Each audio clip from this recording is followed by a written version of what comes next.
आज हम एक ऐसे मामले की गहराई में उतर रहे हैं जिसने करीब 2 दशक पहले पूरे भारत को सच में झकझोर कर रख दिया था। एक ऐसा केस जिसने न्याय पर, मीडिया की भूमिका पर और हाँ, आम लोगों की आवाज की ताकत पर एक बहुत बड़ी बहस छेड़ दी थी। जेसिका लाल मर्डर केस। हमारे पास इस केस से जुड़े कई पहलू हैं जिन्हें हम आज कोशिश करेंगे कि सिलसिलेवार तरीके से समझें। ये कहानी है दिल्ली की वो चकाचौंध भरी दुनिया की, एक हाई प्रोफाइल पार्टी की और उस रात की जब चंद लम्हों के गुस्से ने एक युवा मॉडल की जान ले ली। पर बात सिर्फ यहीं खत्म नहीं हुई। इसके बाद तो शुरू हुआ न्याय के लिए एक लंबा, बहुत मुश्किल सफर जिसमें कई उतार चढ़ाव आए। तो आज इस चर्चा का मकसद यही है कि इस पूरे घटनाक्रम को परत दर परत खोलें कि 29 अप्रैल 1999 की उस रात असल में हुआ क्या था, जांच में क्या मुश्किलें आईं, क्यों निचली अदालत का वो फैसला इतना विवादास्पद रहा और कैसे आखिरकार ये केस भारतीय न्याय व्यवस्था और समाज पर अपनी एक अमिट छाप छोड़ गया। हाँ बिल्कुल, ये मामला सिर्फ एक अपराध की कहानी नहीं है, सही कहा आपने।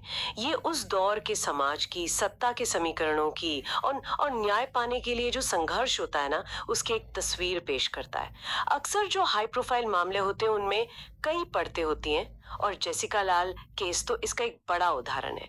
तो चलिए शुरू करते हैं, जैसा आपने कहा, उस रात से। सबसे पहले जेसिका लाल थी कौन? जो जानकारी हमारे सामने है उसके मुताबिक जेसिका 1990s के दशक में दिल्ली के मॉडलिंग सर्किट में एक जाना पहचाना नाम थी। वो कभी कभी पार्ट टाइम बारटेंडिंग भी करती थी, शायद अपनी थोड़ी आजाद तबीयत की वजह से या सामाजिक मेलजोल के कारण। घटना की रात यानी 29 अप्रैल 1999 जगह थी दिल्ली का पॉश इलाका मेहरौली। वहां एक रेस्टोरेंट था, तामरिन कोर्ट। जानी मानी फैशन डिजाइनर हैं बीना रामानी, उन्होंने वहां एक प्राइवेट पार्टी रखी थी। माहौल जाहिर है काफी हाई प्रोफाइल था, शहर के जाने माने लोग थे वहां। हाँ, उस दौर में दिल्ली में ऐसी पार्टियां आम थीं, खासकर ये जो साउथ दिल्ली के फार्म हाउसेस या रेस्टोरेंट्स है। रात के करीब 2 बज रहे थे, पार्टी लगभग खत्म होने को थी और जैसे नियमों के तहत होता है, बार बंद कर दिया गया था। मतलब अब शराब परोसना बंद हो चुका था। और ठीक तभी एंट्री होती है मनु शर्मा की, जिसका असली नाम था सिद्धार्थ विमल शर्मा। वो हरियाणा के एक काफी प्रभावशाली कांग्रेसी नेता थे। विनोद शर्मा उनका बेटा था, तो जाहिर है परिवार का राजनीतिक रसूख था। मनु शर्मा अपने कुछ दोस्तों के साथ पार्टी में देर से पहुंचा था। इनमें अमृत मनहास थे, विकास यादव, एक और राजनेता टीपी यादव का बेटा आलोक खन्ना और कुछ और लोग भी। मनु शर्मा ने पहुंचते ही सीधा बार काउंटर का रुख किया। वहां जेसिका लाल मौजूद थी, वो उस रात बार संभाल रही थी। मनु ने उनसे ड्रिंक मांगी। जेसिका ने बहुत विनम्रता से लेकिन साफ मना कर दिया। उन्होंने बताया कि भाई बार क्लोज हो गया है, अब शराब नहीं मिल सकती। ये कोई मतलब पर्सनल इनकार नहीं था, वो तो रेस्टोरेंट का नियम था उस वक्त। लेकिन शायद मनु शर्मा को ना सुनने की आदत नहीं थी, या शायद अपने रुतबे का कुछ ज्यादा ही गुमान था। इनकार सुनते ही वो एकदम गुस्से में आ गया।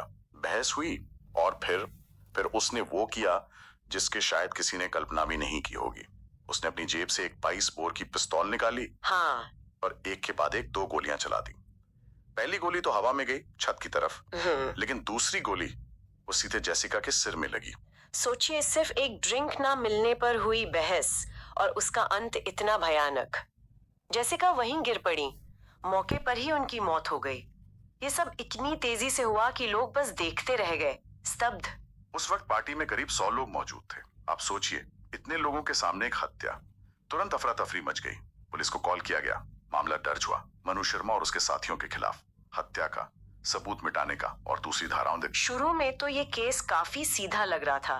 भाई चश्मदीद गवाह थे, पार्टी की होस्ट बिंदा रमानी थी, उनके पति जॉर्ज मेलहॉट, बेटी मालिनी रमानी, जेसिका के साथ बार पर मौजूद मॉडल श्यान मुंशी और भी कई मेहमान थे। ऐसा लग रहा था कि न्याय मिलना तो तय है। लेकिन यहीं से मामला उलझना शुरू हुआ। जैसा अक्सर होता है हाई प्रोफाइल केसों में, यहाँ भी रसूख और दबाव का खेल शायद शुरू हो गया। जांच आगे बढ़ी पर उसमें कई पेंच सामने आने लगे और सबसे बड़ी चुनौती बनी गवाहों का पलट जाना। हाँ, ये इस केस का एक बहुत ही अहम और दुखद पहलू है। कई महत्वपूर्ण गवाह जिन्होंने शुरू में पुलिस को बयान दिए थे, कहा था कि हाँ हमने मनु शर्मा को गोली चलाते देखा है, वो बाद में कोर्ट में अपने बयान से मुकर गए। शयन मुंशी, जो एफआईआर दर्ज कराने वालों में से एक थे, जेसिका के दोस्त भी थे, उन्होंने अदालत में कहा कि हाँ 2 गोलियां चलने की आवाज सुनी थी, पर यह नहीं देखा कि गोली किसने चलाई। उन्होंने ये तक कहा कि हिंदी ठीक से न समझने की वजह से उनका पहला बयान सही दर्ज नहीं हुआ था। ऐसे ही कई और गवाह भी हॉस्टाइल हो गए, मतलब पलट गए। ये तो गवाहों की बात हुई, लेकिन पुलिस की जांच पर भी गंभीर सवाल उठे थे। ऐसा क्यों हुआ? क्या ये सिर्फ लापरवाही थी या कुछ और था? देखिए, आरोप तो कई तरीके लगे, जैसे सबूतों को ठीक से जमा नहीं किया गया, फोरेंसिक जांच में देरी हुई, जो हथियार इस्तेमाल हुआ था हत्या में उसकी बरामदगी में काफी वक्त लग गया। कहा गया कि 2 गोलियां चली, लेकिन घटनास्थल से पुलिस को शुरू में सिर्फ एक ही खाली कारतूस मिला।